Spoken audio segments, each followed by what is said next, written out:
Damon And the peoples. Damon peoples. The Yes. Damon peoples are here to find out what's going on in your world. And you did a day at the beach, huh? Yeah, today was beach day. My wife is on island now. She wasn't with me last week, and yesterday was her birthday. So Happy belated. yes, we turned it up. I had Jamaican food catered to the house for everybody. We had snapper and jerk chicken and Ooh. veggies and yams and rice and peas and flowers You came and name it. balloons. Yeah, right. Greens, beans, potatoes, tomato. No. And then we had a packed out show last night with Coco Brown, Talent, and Chris Spencer. A lot of notables in town. Morris Chestnut popped through. Another brother named, his last name is Holmes, but he's the new Uncle Phil on the Fresh Prince show. Oh, Um, right. Yeah. yeah, but so it was cool. We having a great time. The festival is selling out. In fact, we had to add 2 shows for Thursday and Friday at 6 p.m. for Martha's Vineyard. So I'm happy about that. That is awesome. So, if you're just joining us and you say, well, what's the festival? What is all of this? Damon takes over Martha's Vineyard every summer for what, 3 weeks? Yeah, we did 4 this week, except I wasn't here for the first week. But yeah, it's our 11th annual, and we take it over 3 weeks, and it's growing every year. Now we've actually leased the theater, so we have a 5-year lease agreement with the place where Wow. we're performing now. So we have a footprint on the island. Okay. And I want one of those T-shirts. I like that. Yeah, this is last year's. This year's is a different. He changes them every year, so we have. Ooh, Yeah, that's that's the pretty new too. joint. I Yeah, like that's the that. hoodie. I got you. I got you. Okay. What Okay. you like? A small, extra small? Yeah, that's it. Yeah. So I can wrap it around my head. Well, Damon, I'm glad that wifey is there. I hope that she had a wonderful birthday. And I Yes. know that you guys are going to be killing it. And we'll talk about the rest of the things that are coming up as we go along. I just want to say that you are out in the sun. And here in Dallas, Fort Worth, well, specifically Fort Worth, I'm not sure about the rest of the area, but we got rain this afternoon. Not rain. Real rain falling from the sky, not from our sprinklers. This was the real deal. And for a few minutes too. I mean, it was like maybe about 30 minutes or so, but I haven't seen rain in months now. Wow. It rained in Dallas. Build an ark. Exactly. It's the end of the world. Start lining them up 2 by 2. We were so glad. We've gone through over 100 days of 100-degree plus days. And this was we saw the clouds coming in, and they have done that before. And some areas have gotten it, but today was quite different. And we very much enjoyed it. So I put my plants outside. I know it's very boring, but it was No, I get it. It was a I good get day. it. Yeah. Because when it don't rain in Chicago, my grass is blonde because I'm not running that sprinkler because Right. of the water bill. So Right. hey, Yeah. Yeah. You do get it. I do Absolutely. a rain dance every once in a while myself. Well, I'm trying to figure out if it's not inappropriate to do to bring in some Native Americans and to do some kind of dance, because this is real. This is really real. Just invite them. Just don't tell them what your plan is. Right, exactly. And turn up the music. Right. Start with the wobble and then just start hopping. Absolutely. So Damon is here with me today. Young Khameron is out today, and so we will sally forth and Damon talk about the things that are going on as we talk about in our programming. But starting off with the newsletter, the What You Need to Know newsletter. This is our, what do I say? Absolutely free newsletter. It is absolutely free. If you send us your name and your email address, we will subscribe you. And it'll be in your email box every Monday through Friday morning, and talking about topics that and things that affect us as Black people. And as Damon knows, we learned this from the best and Tom Joyner and Super Serving the African American Community. And there you are, surfing the African American community in Martha's Vineyard. Yes. Every night. So that's and pretty August is Black Month on this island, and this is the week of the film festival, so this is why all the notables are here. Bobby Brown and his wife are doing something for a presentation, so Spike Lee is on the island. The Obamas were spotted out at the film festivals for the kickoff, and there's a rumor that the Sasha and Malia may come to the shows that we're having tonight. Oh, awesome. Awesome. Yeah. So I guess the whole thing, maybe they'll drag the parents to come along with them. But be that as it may, to say that the Actually, we ain't got room for all that because he got security. Yeah. oh, you're He, right. You're he, right. You're absolutely right. he have to holler back, Barry. Very. But at least you could say the Obamas came to our show. Absolutely. Yeah, absolutely. All right, Damon, I don't know how well you're keeping up with the news, but this is a story that came out this week, and it's regarding the white men who killed Ahmad Arbery. You know, they have been tried in state and federal court for their federal hate crimes in the murder of the 25-year-old Black man back in February of 2020. The long road to justice has reached an end as far as the federal sentencing was concerned. And Ahmad Arbery was killed as he was taking a run in this area in Brunswick, Georgia on a Sunday afternoon. And 3 white men cornered and caged him. 2 of them are now given life sentences in federal court for the murder of Ahmad Arbery. Their neighbor, William Bryant, has been given 30 plus years in state and federal court because he videotaped it and did nothing to stop the murder of this young man. So they were sentenced separately in federal court, starting Monday morning with the man who pulled the trigger, and that's Travis McMichael, the son. The father was sentenced in the afternoon, and then Roddy Bryant was also sentenced Monday afternoon. And here's the interesting thing about it, Damon. They requested to be spending their days, the remainder of their days, especially for the father and the son, and I suspect for William Bryan as well, but they all requested to do time in the federal system, in the federal prison, I guess, if you want to call it that, because they were fearful for their lives. They had been receiving death threats. And they thought that they would be injured as a result of what they did. Yeah. Let's talk about how they didn't consider anything about this Black man and what they did to him, and didn't consider about his life and how he would live out the minutes of his life as a result of what they did to him. The judge did give the request of the family of Ahmad Arbery's family full view, and said, no, you will not go to federal penitentiary. You will go to a state prison. And we know that the levels of difference between state and federal prison. And so all of them will go to state prison. And, the family was talking about this after the sentences were levied. And Ahmad Arbery's mother, Wanda Cooper Jones, said, every day I hear the bullets, the shots going into my son. And anything that these men get is still not satisfactory, but justice has been served. And as I said in the article, justice, maybe some justice for his family, but I don't want any peace for these men. Absolutely. And what privilege they try to assert by picking your prison. Yeah. Where they do that at, right? Right. Yeah, exactly. How you gonna pick your prison? Yeah. Right. Okay. Yeah. There's some brothers in the Fed. They weren't gonna be safe anywhere. Yeah. Right.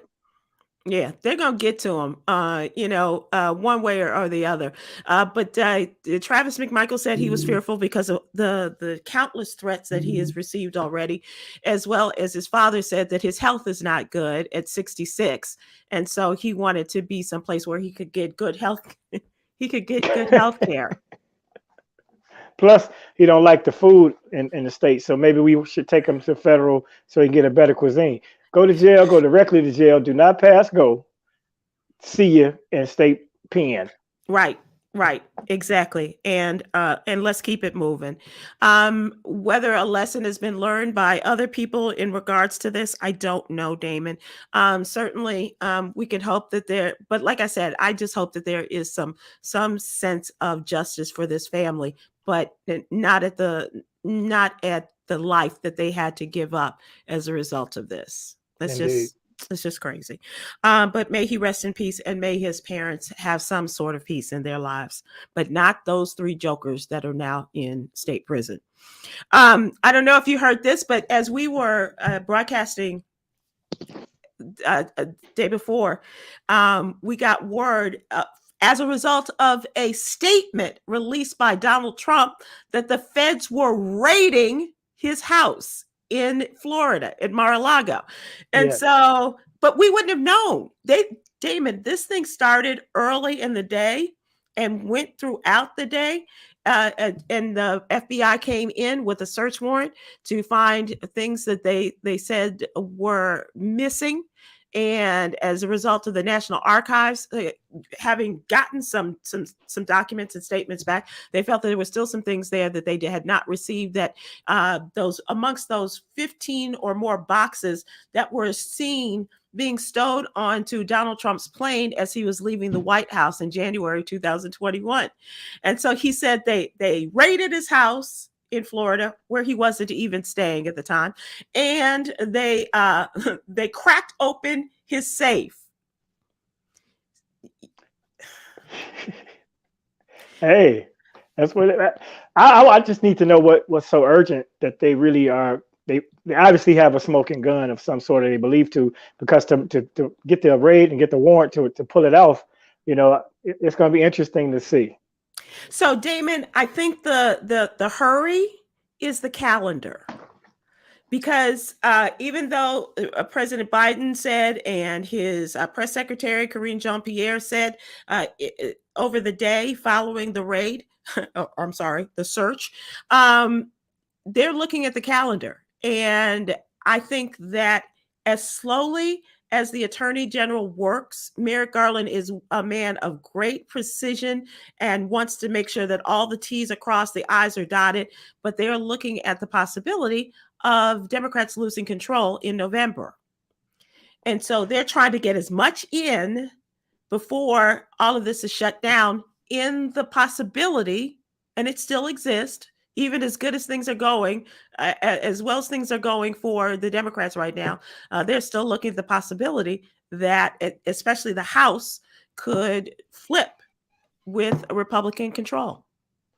Right. Well, I think that's a valid viewpoint as far as them doing that. But for the FBI to get involved, they are supposedly nonpartisan. Right. So calendar or not, election or not, they have something there. And so now all of the quacks on the right are trying to talk about defund the FBI.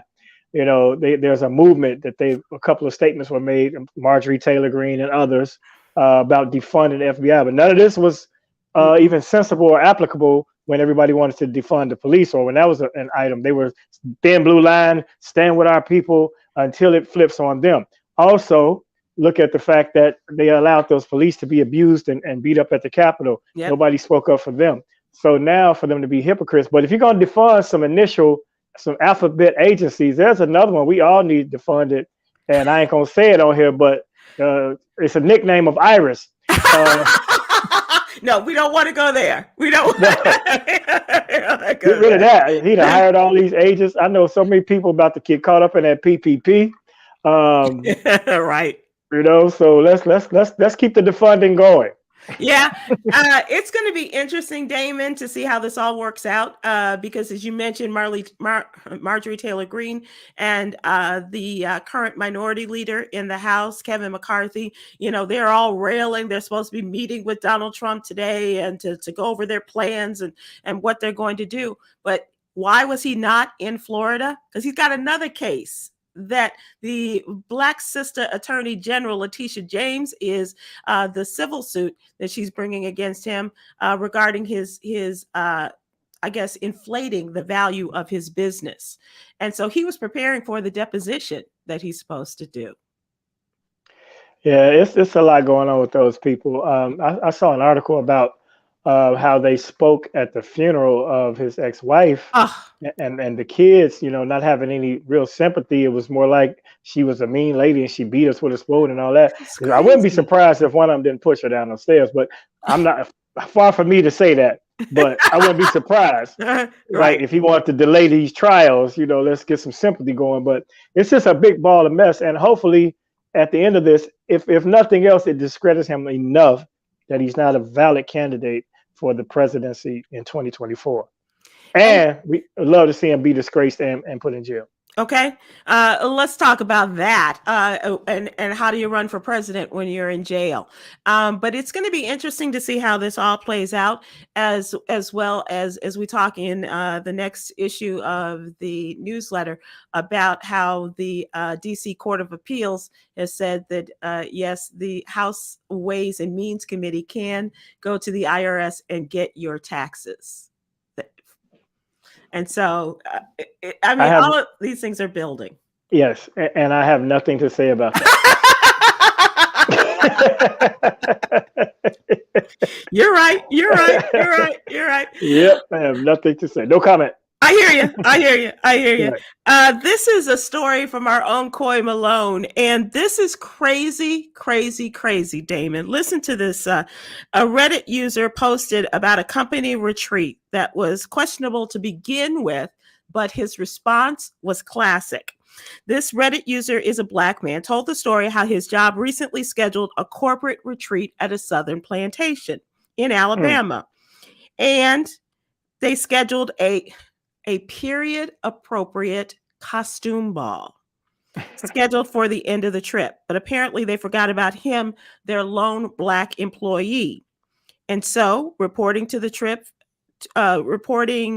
this to his corporate office in protest, he decided to show up at the period appropriate costume ball, and he was there as a slave. He came dressed as a slave. He also said that this idea was, who else was the idea of a white woman. She has since been fired, and he's been promoted with a disproportionate raise and a better benefits. But he's been assured that this is nothing to do with what happened at the retreat. Really? He came in full slave drag, if you can, wearing the pants, the dingy white shirt, ropes as suspenders, a straw hat, and no shoes. He was dressed as a slave. And this Karen, I guess, I think we can legitimately call her a Karen for being so clueless as to what. They don't get it. They don't get it. And I mean, kudos to him for showing up like that. But I would have felt a little bit weird about, putting on my slave gear. But he's like, that's a big. What city? Where did this happen? Where are they from? This is the party. The whole event was in Alabama. He didn't identify. I don't know the company and where it was. Reddit. Okay. Yeah, but it came. He posted it on Reddit. Wow, that's just like, I don't know if you've seen this Instagram post where this young lady is saying how she procured a man and he's Black, and she's describing him about how she basically purchased him, and they're getting out of control. That's why critical race theory is so important for the next generation to understand and be more sensitive and be more informed about what the history of this country is, and how many people are still clueless and insensitive to this day. Clueless is right, Damon. I don't understand how they can, say, oh, we had no idea.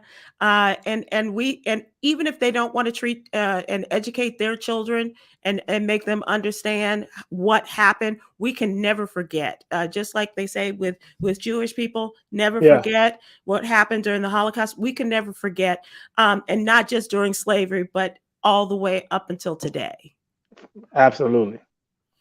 It's horrific. I commend him. I don't know if I could have done that either. I love to think that I could, but without complaining about it first and raising all kinds of hell. But then I would have been, characterized as the angry Black woman or whatever, or the angry Black milk mistress.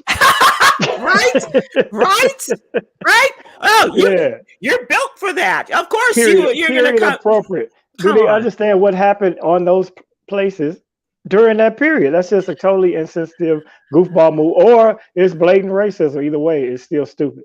Yeah, it is. And another time we'll talk about, we've run out of time for the segment, but another time we'll talk about the person that had put a property on Airbnb, which was really just slave quarters. Yeah, I heard about it. People to come in and stay. So we will talk about that as well.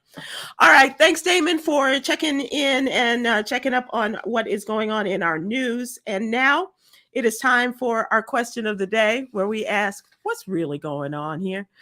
And the question for you, my friend, is, and for those who are watching and listening today, what's the most ridiculous argument you've ever been a part of or heard about? Now, so hold on to that. Hold on to that. I'm gonna pose it one more time. What's the most ridiculous argument you've ever been a part of or heard about? Now, I came up with this question as a result of a story.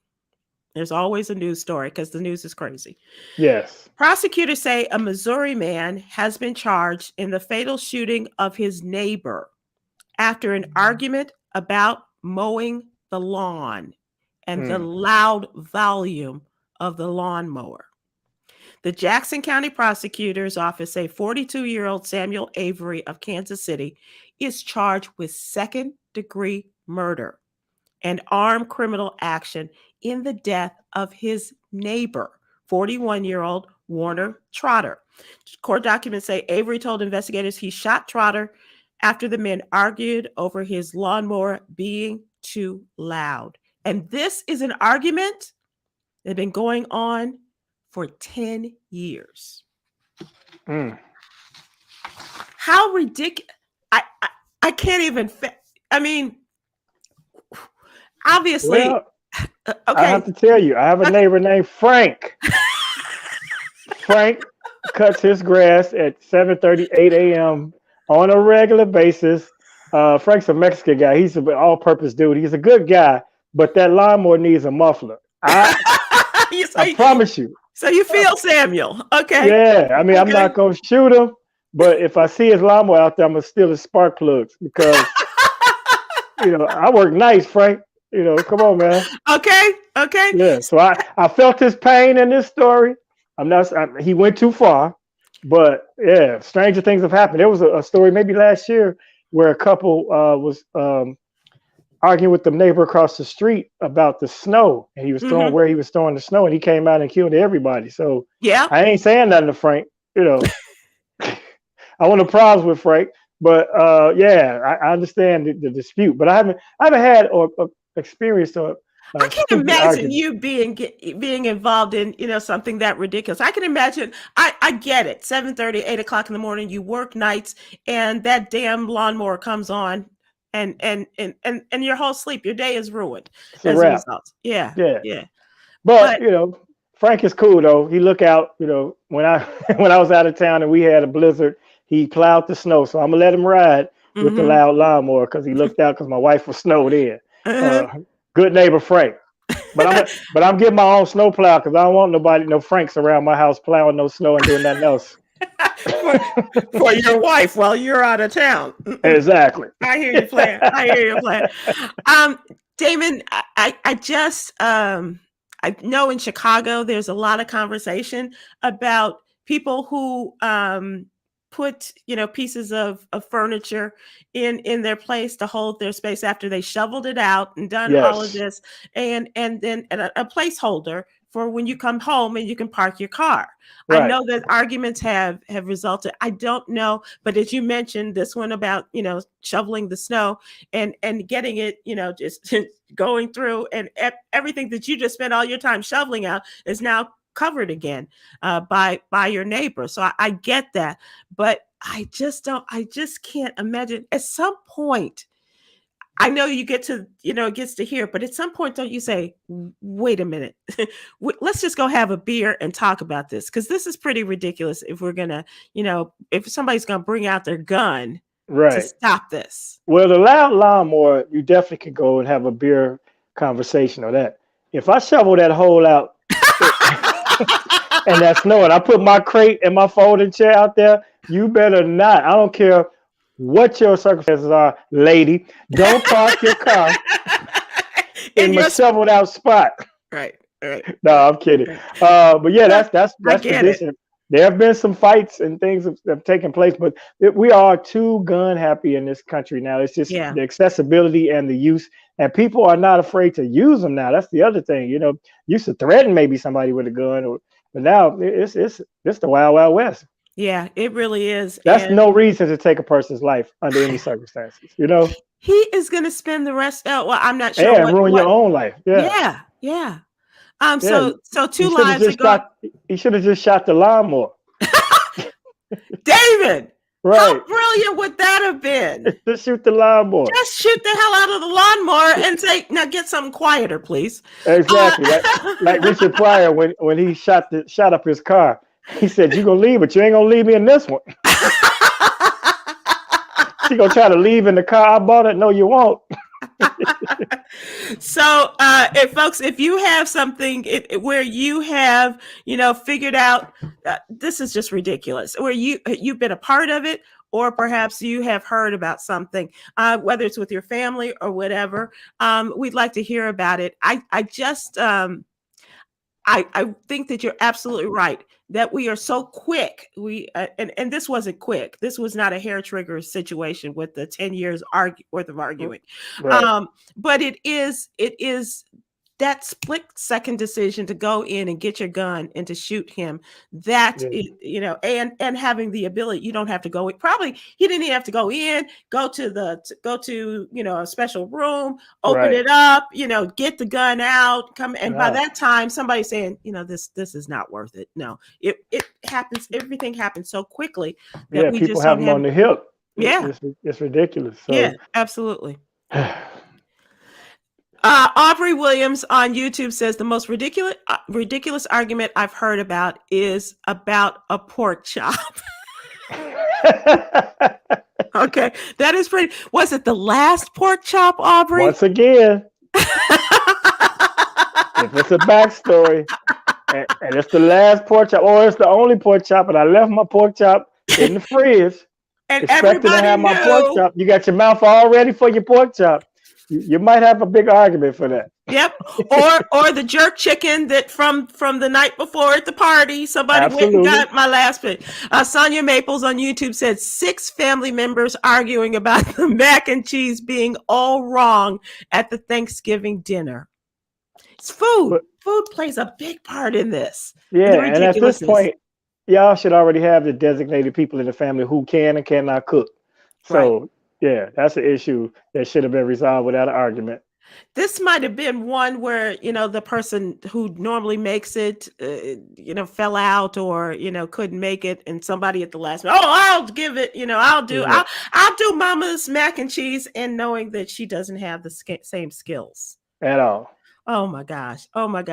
Shirley Ann Tony Davis on Facebook, people arguing about their place in line at the grocery store. I have seen that. I have seen that at a Walmart. Thank you, Shirley Ann. Of course it was. and it was a Black man and it was a Hispanic man. And they were and I was right between them. Mm. And they were, and there was a lot of Holmes, and you don't call me, I'm not your Holmes. And then, it raised to, calling him something out of his name in a foreign language. And he said, you think I don't know what that means? And you step up here. And I'm like, I just moved my cart back and moved to another checkout because I was not going to be, and it was all over space. Man, he felt like he was encroaching upon my space, and so I was encroaching upon his, and I kept pulling back. I wasn't, and he said, "You're not gonna push up on old girl," and back off, homie. Hey, I got your homie home. Yes, see. So I get it. I have been there in the middle and not knowing either man and knowing that I just needed it. And it was at the start of where, the OK Corral really in the state of Texas, where, open carry and all of that kind of stuff. Yeah. We just I'm like, Well, most of the dumbest arguments take place over a man between two women. It started back with Shirley and Woman to Woman. Bravo. Them clothes he's wearing, I buy. That car he drives. What was the next? We just had a comment. What was that? We did. Dora Levette Tiggs on Facebook said, I will never confront anyone these days because everyone has a gun. You have to make that assumption. You have to. You have to. Gwen Webb on Facebook says, "Fear thy neighbor will make you think twice." Yeah, loving that neighbor, no longer. Fear that neighbor is real. I think, and I had a short trigger in the car a lot, Damon. I mean, I really and almost got arrested one time because this Barney Fife was out at the mall the day after Thanksgiving, and he was directing traffic and slowing things down, and I did not go in the direction he, and I was like, oh, the hell. And then I just went and I, kept going. And he came, it was almost like he was going to run after me. I was like, what are you going to do?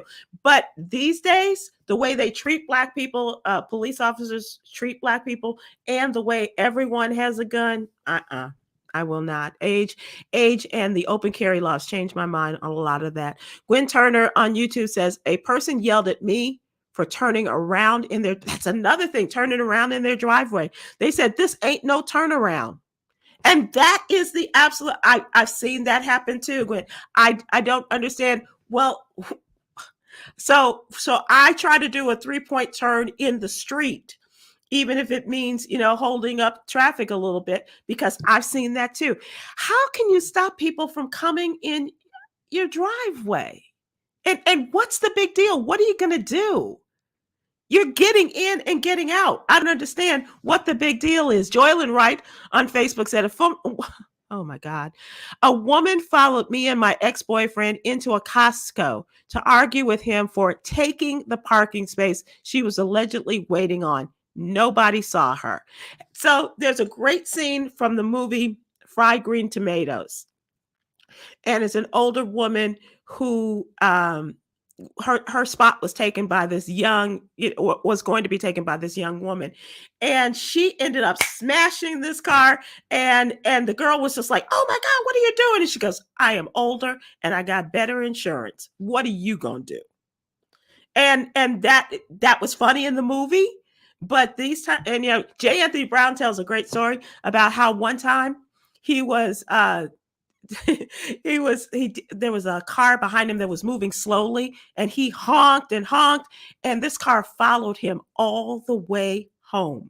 Now, nothing happened as a result of that. And Jay, if you're listening, you can come on and tell me what you thought of this. But this is the absolute truth. They were honking and followed him home. These days, you cannot do that. You can't. You just can't. Dora Levette Tiggs on Facebook says, me and my cousin arguing. Oh my God, I do this. And I think I might may be the horror of some people's dreams. Me and my cousin arguing about washing her hands in my kitchen sink. One of my rules, wash hands in the bathroom or the laundry room sink in my house. Okay, Dora, don't ever invite me, because I'm sorry. I will forget that. I will come in and I will wash my hands at Yolanda and Ward's house in the kitchen sink. Sharita White on YouTube says, we had a shared laundry room at a condo, and someone took somebody else's clothes out of the washer, and oh boy, they had to call the cops. I've seen that happen in college, actually. And it was like, we all there, getting our quarters and stuff together. And they got so angry because their stuff was taken out of the washing machine and just piled on top and left. So somebody else, because you got to keep it moving. And they had to call the cops for that one. Wow. Bless your hearts. Nike Tim on YouTube says, I told kids not to sit on my steps.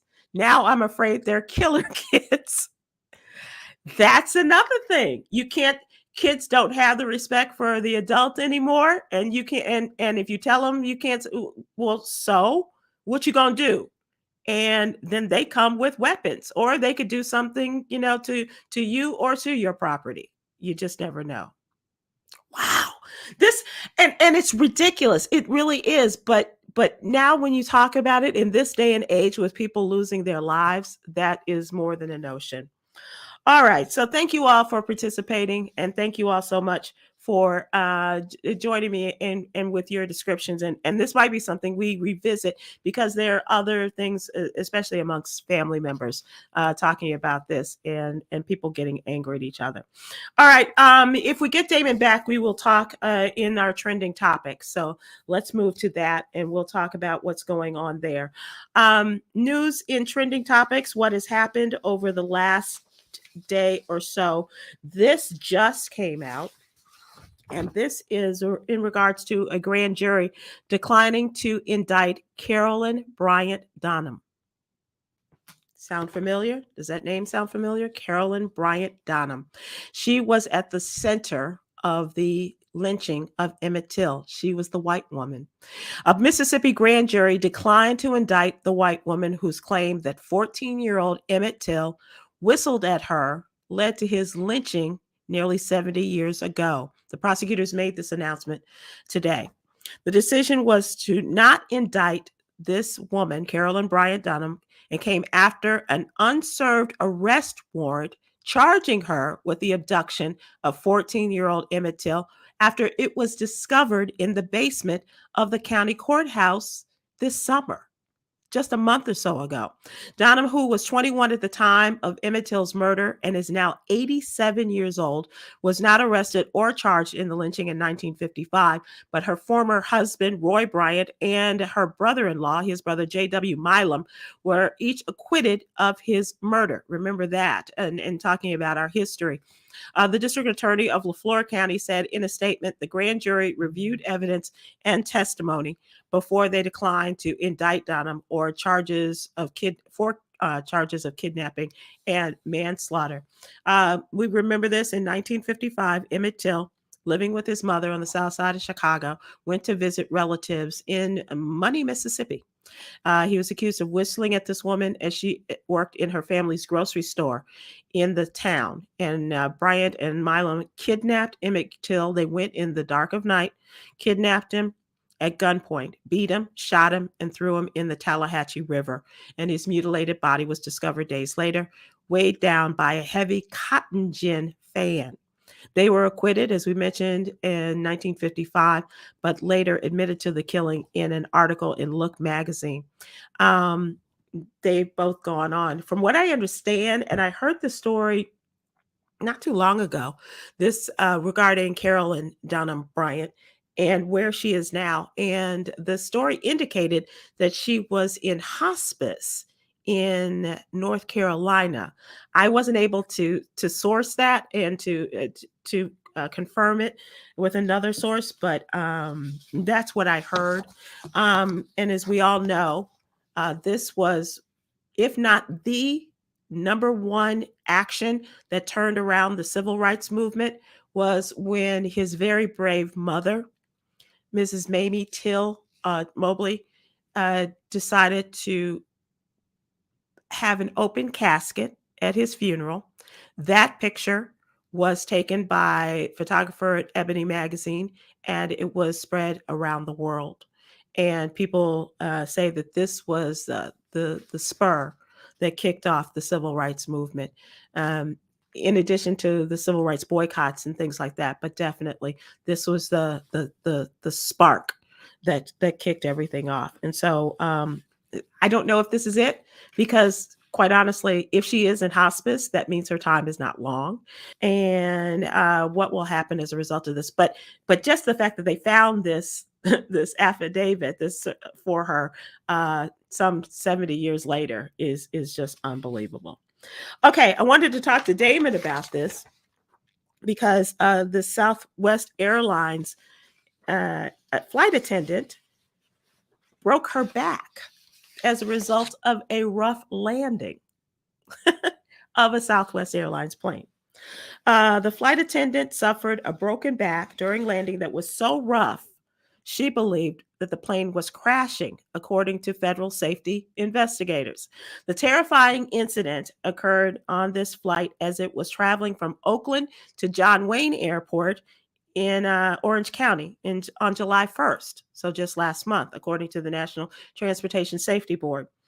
As the plane was landing on the runway, it hit the ground with such force that the crew member thought the plane had crashed. And the woman has not been named, but she felt pain in her back and neck and could not move as a result of that landing. And she was taken to a hospital where she was diagnosed with a compression fracture to a vertebrae. That's how rough the landing was. Okay. So the safety board completed its investigation without saying what caused the rough landing. Hey, welcome back. Man, how do I sound? It's okay because I had to change devices and everything. Our Wi-Fi, we had a power surge. I don't know if it was the thunder, either it was the thunder or somebody is ironing and using the microwave. They know that's a no. You can't iron and microwave at the same time. Rules of the house. So I don't know if you heard, but the Southwest Airline flight attendant broke her back as a result of the landing of the plane in July. The plane was landing on the runway at John Wayne, Orange County Airport, and it hit the ground with such a force that it broke her back, and she thought the plane had crashed. She could not walk after this. Wow. And so they took her to the hospital where she was diagnosed with a broken back, a vertebrae, and her back was broken. And they said that, of course, the safety board completed its investigation without saying what caused the rough landing, but more than 140 people on the plane were injured in this incident in Santa Ana at John Wayne Airport in Orange County. They said they were aiming for the normal touchdown. The pilot said this on the relatively short runway. Now, I don't know how many runways of Southwest are that short, but Chicago's not a long runway either, and knowing how that comes in. But they said that this firm landing said that we reported the matter to the NTSB in accordance with regulatory requirements and conducted an internal review. And a spokesperson for the airline declined to provide further information. But she broke her back as a result of the pilot's landing. Wow. I mean, we came in really hot in Midway many times. Mm-hmm. Yeah. It's not even like they land, it's like they drop. It's like, right. Yeah. And the flight attendant usually has some type of joke like, "We're here." Nailed it. Give it up for the pilot. It was his first time. Just what you want to hear. And we're having enough difficulties finding pilots for all of these airlines these days. But this makes you wonder about who's steering this thing these days. Yeah, women drivers. Anyway, no, that pilot shortage does have me concerned. There are some jobs where you could, kind of cut corners on staffing, but airline pilot is not on that list. Yeah, so you don't want to overwork pilot. You can't just pull over, on the plane. That's concerning. But I've had some rough landings or some hard hit touchdowns, but not enough to break a back. That's unfortunate. I've had some rough landings at Midway and at Burbank Airport in California, in Los Angeles, because it's too has a short runway, and that thing will come in and it's no fun. But oh my God, I can't imagine this leading to a broken back. That's those dumbass jump seats they sit in too. They have them sitting. Well, that's true too. Yeah. Yeah, that's rough in itself. It's I don't know. We do know is she wants South longer, and she get paid. Okay, let us hope. Let us hope. So here's another in other women have had their backs blown out and didn't get nothing.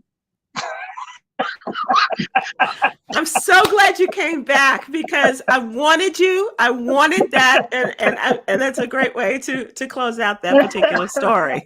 At least you'll get compensated. So many women have had their backs blown out, and they don't even get a decent pair of shoes out of it. Right. But it's normally not a short runway. No, that's true. That's true. So there's a little give and take in that. Because if it's a short trip and a short airplane, oh my goodness. So this New York City school official says that racism got her banned from a flight after she spoke up about the delay. A New York City educator says that she was banned from an American Airlines flight after she spoke up about a 4-hour delay, all because a staffer took issue with her tone. And yes, she is.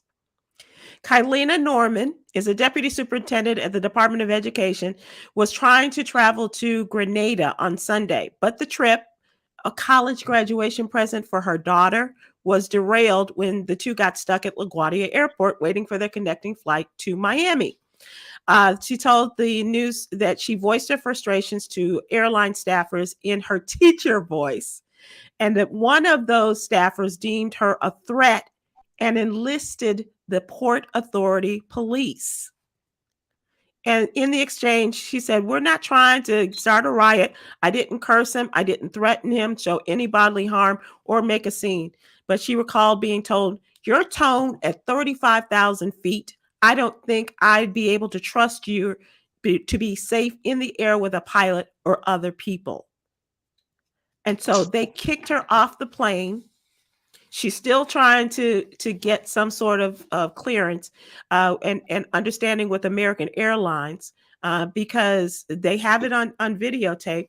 And so now she's trying to get her money back. They have offered her a $125 credit. Wow. She finally got her luggage back. And the passenger, now check this out, the passenger funds department referred her to her travel agency to get her money back. And the agency sent her back to the airline, according to the exchange of emails. So nobody's willing to take responsibility, especially American, for what their person said. And so it was all caused by, and they won't even be clear about this, an unspecified maintenance issue that caused the 4-hour delay. And see, when it's maintenance, then it's on the airline to begin with, because weather is an act of God, but maintenance is for operations. They're overselling these flights, they're overbooking their routes, and the airline industry sucks right now. Traveling, I've been delayed almost every time I've been anywhere in the last couple of weeks. Like there's been some sort of delay. Now, mind you, weather, that's one thing, but you know, at least Southwest will hit you with a voucher in your email before you can even call in. Tell you, I love Southwest. I'm piling up these vouchers though. So in a minute, these vouchers ain't gonna appease me because I actually missed one show already because of that recently. Yes. So the airline industry is overwhelmed. It's overscheduled. It's overbooked, and the people are overworked. So therefore, they're having less patience with the because now, short. Yeah, Southwest used to be the happy airline. Now they're like, remember that? Look, when an announcement starts with, "Look, this flight will go out when it gets here. Don't come up here asking me no more. Don't worry about it. It'll go out, and if you stand by it, forget about it." I want no more standbys up here asking me nothing. If you didn't buy a ticket, you're not going. It's not happening. But when it starts with "look," they've had enough. That's it. But Damon has some of the best Instagram posts as a result of the looks on his face as people are waiting, and especially when it comes to young babies. Yes. Babies and Damon. Unruly white children. Let's be specific. Okay. It's usually little Karens in training is what they are. And I think one was on a ferry, Damon. I think it was one of your latest ones was on a boat. Yep. And the kids who are just, and Damon's like, and he goes to the garden. Yeah, it's rough out here traveling, man. And that was one of the perks of this job, is the fact that you get to go so many different places and experiencing different areas and people. But to travel to get there and back, and now I try to travel on the first flight out, and I always try to, if I can, I'll travel a day before, because just to anticipate the delays, but it still can happen. So I really feel for someone who's trying to do a vacation. In that story, did they ever get to Grenada? No. Well, that's what the hell you get trying to book a trip to Grenada. Who goes to damn Grenada? It's only one flight a week to Grenada anyway. You roll in the boat. Well, poor mother and daughter, they didn't make it, and they are not getting any satisfaction from American Airlines either. She should have took her daughter to Florida like all the other people. Go to South Beach, Fort Lauderdale, Atlanta. What was you thinking? College graduation just sings out Miami. Grenada. That was the gift for being all fancy. I feel so sorry, but Black women, they will get it every time. It's either the way we dress or the way we talk or you name it. They're going to find a way not to put us on a plane. It really is. All right, Damon. So that's what's trending. I also want to, as we go into our entertainment section, I want to give people an opportunity to hear about Serena Williams, as many of us found out most recently that she is moving her way towards retirement, and this U.S. Open could be her last. I was gone. Because now, since I don't have Wi-Fi, I'm relying on cell service, and that's even worse in the store. So I'm trying to hang in there with you, Sil. Let's get through it. Okay. Yeah, whatever you just said. Serena Williams moving towards retirement. Okay. Right. And we talked about that after her last defeat, that, time is undefeated and it's time to shut it down because, that wagon she dragging, it's getting bigger. Well, and also she is concentrating on increasing her family, because the only thing her little 4-year-old daughter wants to be when she grows up is a big sister. And her mother heard her saying this, and that stuck with her. And, she had a difficult pregnancy with Alexis. And so now they're going to apparently try to have another child. So good for them, as well as to work on her business ventures, because she's a venture capitalist, from what I understand. And so they're going to work on two, the family business and the family business. Indeed. And I'm sure the husband's like, tell mommy you need another. You want to be a big sister, because mommy's been practicing a lot. To bed. You're so wrong. You are so wrong. And we also want to send off and our condolences to his family, but also a big thanks to the Motown legend Lamont Dozier. One of the architects of the whole Motown sound. The legend Lamont Dozier has passed away at the age of 81. The mastermind behind such iconic hits as Baby Love and Two Hearts, and you could just keep going and going. His son posted this on Instagram. Rest in heavenly peace. He wrote in the post with a picture of himself and his late father. And he born 1941 in Detroit, Michigan. The pioneering songwriter first gained acclaim joining the legendary Motown Records in 1962, along with his songwriting brother, Brian and Eddie Holland. And together they helped create Detroit's signature Motown sound. Yes, they did. I watched the Motown documentary, and those guys were giants as far as the hits they cranked out, and then they went on to become a team. I believe they moved to Philly and went further. The Philly sound. Yeah. So shouts out to that brother, a legend. Melba Moore posted about it. That's where I first saw it. And I definitely commented that he was a legend, rest in peace and such, because he had hits on top of hits, and he did some solo joints as well. Yeah, and won a Grammy. Was it a Grammy he won? Yeah, Grammy Award for Best Song Written specifically for a motion picture or television back in '89 when he and Phil Collins wrote Two Hearts. And that was and they went into the Rock and Roll Hall of Fame in 1990. But check this out, Damon. This is work ethic. And I'm not sure how entertainers and musicians and singers do these days. But he said the trio would often arrive at the studio at 9:00 in the morning and work until 3:00 the next morning, cranking out song after song after song, which took anywhere from 15 minutes to 15 days. But that's the kind of work ethic that, they might go to the studio at night and work, but as songwriters, they started like a job, went in at 9:00, and it was unbelievable. And worked to 3 a.m. Yep. Wow, that's work ethic and that good old fashioned pure cocaine. But look, I don't want to salt the man's memory, but Well, it was Coca-Cola at the time. Yeah, it was right there in it. Damon, thank you so much for sticking with us. I'm going to give the jewel and the daily inspiration, but I thank you for being such a trooper today and coming in and hanging out with me. I got my fingers crossed that I make it through the jewel. Okay. Tell people how we can find you and also keep up with all the things that you're doing. DamonWilliamsComedy.com has a lot of stuff. Most of my Instagram posts keep you faded, and so will Facebook at Damon Williams Comedy. But while we're out here, if anybody's curious, Martha's Vineyard, ComedyFest.com. And know that George Wallace, J. Anthony Brown, and Myra J. will be at Riddles August 19th and 20th. You don't want to miss it. They're doing a little mini tour, and they just chose to let Riddles stop. So I'm so grateful for that. I talked to Jay today, and he was like, I know I'm not the first Negro to ask you this, but where the hell is Martha's Vineyard?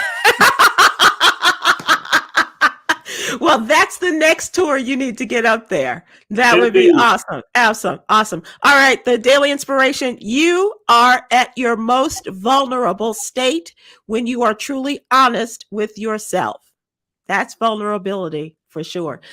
Damon, thank you for your time and for your sharing your talents and the laughs today. I appreciate you, my brother. Thank you. Glad to do it. I'll talk to you Tuesday, if not before. Okay, everybody. Take care. Thanks.